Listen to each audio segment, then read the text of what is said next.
राधे राधे। श्रीमद् भागवत गीता जी के प्रथम अध्याय का दूसरा श्लोक। दृष्ट्वा तु पाण्डवानीकं व्यूढं दुर्योधनस्तदा आचार्यमुपसंगम्य राजा वचनं ब्रवीत। यहाँ पर दृष्ट्वा अर्थात देखकर, तु अर्थात और पांडव और पांडवानीकम अर्थात पांडवों की सेना को कहा गया है। व्यूढ़म अर्थात वज्रव्यूह से खड़ी हुई, दुर्योधन तदा अर्थात दुर्योधन और तदा का अर्थ है उस समय।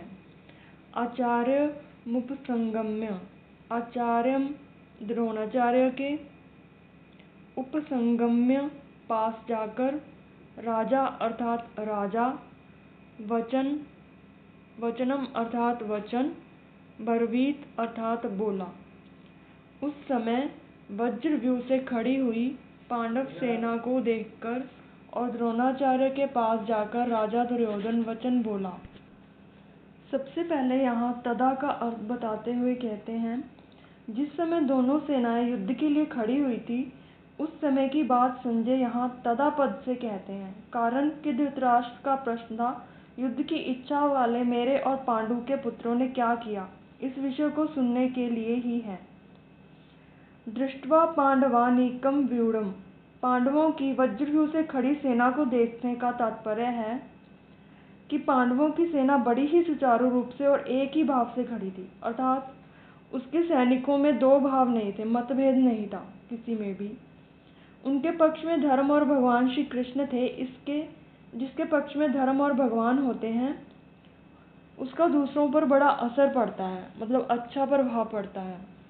इसलिए संख्या में कम होने पर भी पांडवों की सेना का तेज बहुत था, उसका दूसरों पर बड़ा असर पड़ता था। अतः पांडव सेना का दुर्योधन पर भी बड़ा असर पड़ा, जिससे वह द्रोणाचार्य के पास जाकर नीति युक्त गंभीर वचन बोलता है, क्योंकि अब उसको डर है कि हम हार न जाएं कहीं।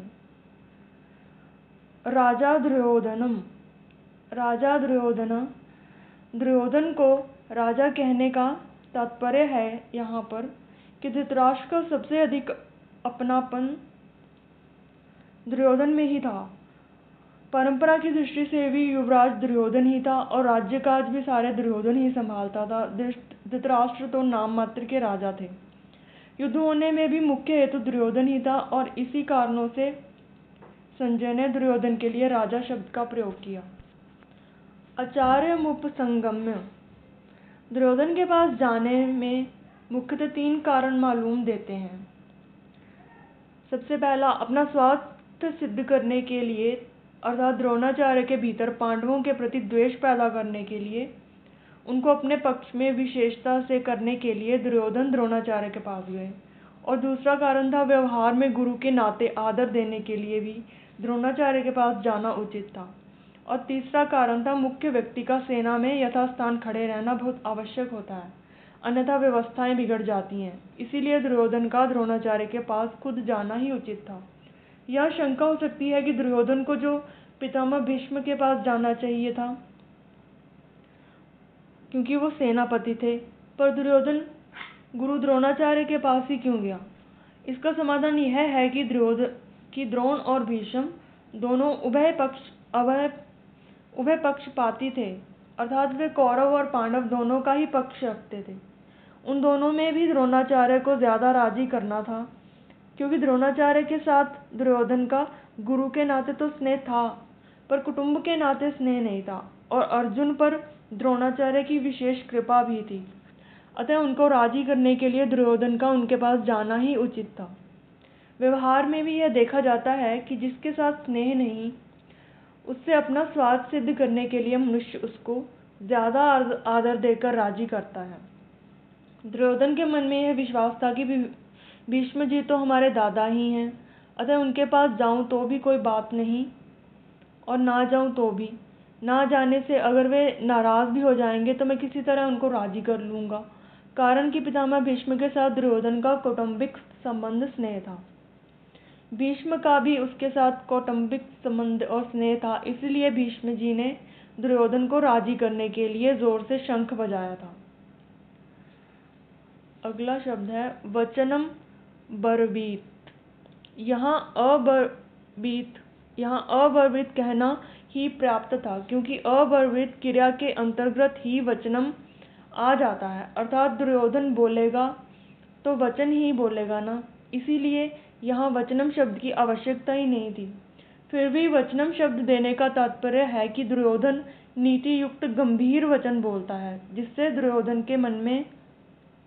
जिससे द्रोणाचार्य के मन में पांडवों के प्रति द्वेष पैदा हो जाए और वे हमारे ही पक्ष में रहते हुए ठीक तरह से युद्ध करें। इससे हमारी विजय हो जाए, हमारा स्वार्थ सिद्ध हो जाए।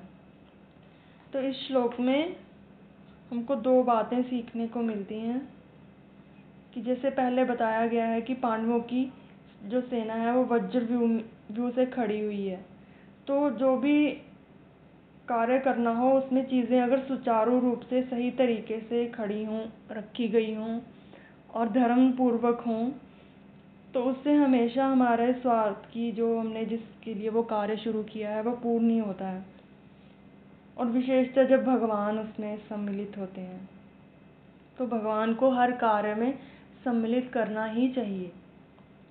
और दूसरा इसमें ये बता रहे हैं कि अगर किसी अपने कुटुंब से बाहर के किसी व्यक्ति को हमें किसी कार्य के लिए राजी करना है, तो अपने घर वालों के और अपने संबंधियों से ज़्यादा उनको आदर देना चाहिए हमको, जिससे कि हमारा कार्य सिद्ध हो जाए। जय जय श्री राधे श्याम।